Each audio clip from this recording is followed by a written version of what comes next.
and the Commission are indebted to both these organizations. We have also received funds from the Ozone Classic and the Boucher family to make additions to the park, like a bleacher and some plantings. In relation to the skate park and the CPC, the emphasis is really on the word community. Nantucket skaters had been using some old wooden elements near the tennis courts on Bathing Beach Road. The safety and appropriateness of this area became questionable. The skaters came to the Commission with the idea of building a better facility.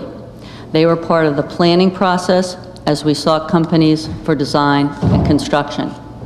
Once the flat element area was complete and in use, this group had other suggestions. We then reconfigured the park to create better usage for skaters. The Commission has also reached out to the community at large to preserve and protect the park. Initially, we thought it would be maintenance-free. After all, it's mostly concrete. We were wrong. Graffiti often appeared magically overnight. Some of the movable elements broke, and sometimes the trash cans became elements. Truly, we had some issues. Again, we reached out to the community. The Commission had the schools give out flyers to students, reminding them of the rules for the park. These were well received, and some parents called or made their presence more visible at the park. We held 3 events to encourage kids to take some ownership for the area: a skateboarding demonstration, a skating competition, and a Skate the Bowl evening. During these events, t-shirts were given out with our new logo designed by Derek Bachman, an adult skater who also helped the Commission at the grassroots level to get the park designed and constructed. These went like hotcakes.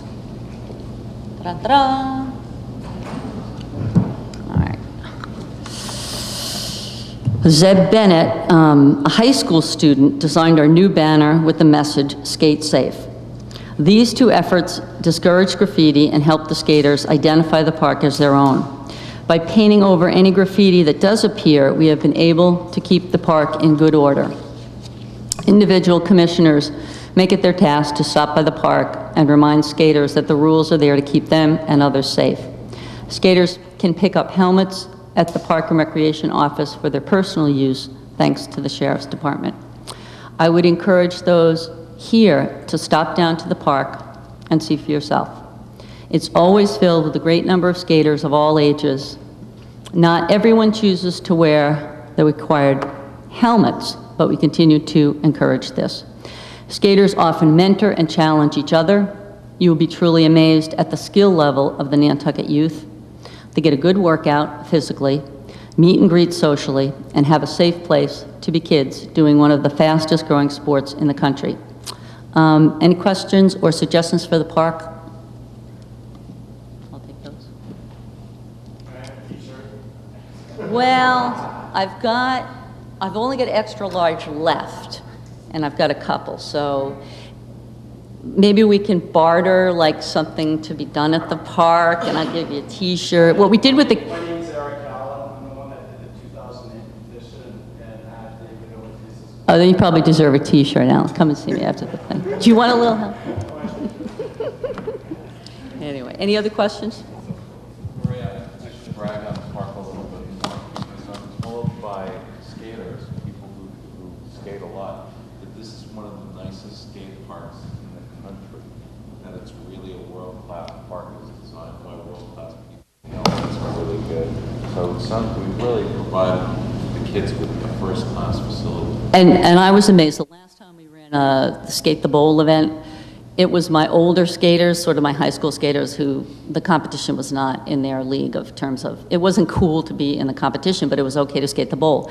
They set up at least 10 skateboards like this, like from the ground up, skated over those and then into the bowl. And they also did like a tag team. I'll do this thing if you can do it, and then you do it and you do it. So it's the older kids doing what we would have called challenging each other or foursquare or whatever.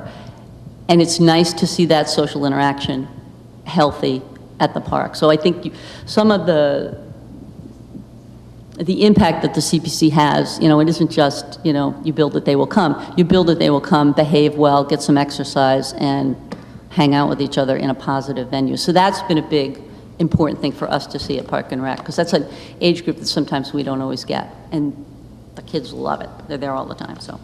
Thank you very much from CPC. Maria, just following up on Michael's comments, I was just wondering, the same point is what has been the overall reception of all age groups to this park? How have they received it? Say that again, How have they received the park from all age groups? I mean, are they happy? Are they satisfied? It's the way the park is designed. The flat area has a lot of elements that, say, a beginner skater could do. And it's so large that they don't get in the way of some skater that's flying through the air. The older kids and the younger kids, and sometimes it's not just the little kids are not really skilled. Sometimes the younger kids are better than the older kids. But they mentor each other and they help each other and they instruct each other. I mean, it's amazing to see. The bowl is a little bit more challenging. If you're facing the bowl, the right-hand side is a little more user-friendly. The left-hand side is a little deeper and more challenging, but I'll see 6-year-olds, 7-year-olds in the bowl. And so it's, you know, it varies. And, you know, like I said, it's really nice to see the adult presence at the park. That's helped us a great deal. The bleachers have helped. We need to put in a fountain. There's a couple other things we want to do and run more events for kids. So thank you very much for helping us do this kind of a facility for Nantucket.